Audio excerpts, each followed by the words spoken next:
કહી દો જય સ્વામિનારાયણ. જય સ્વામિનારાયણ.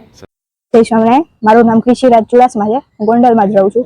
મારા બા ને જ્યારે આપણા બાયપાસનું ઓપરેશન આવ્યું હતું, ટર્નરી બ્લોક હતી, ત્યારે તેઓ મંદિરે આવી શકતા નહીં દર્શન કરવા માટે. તો તેઓ આ ચિરાગ અંકલ પટેલ જે છે, જે દરરોજ યુટ્યુબમાં વિડીયો મૂકે છે મંદિરના, એમના દ્વારા દર્શન કરતા એટલે આમ એવું જ લાગે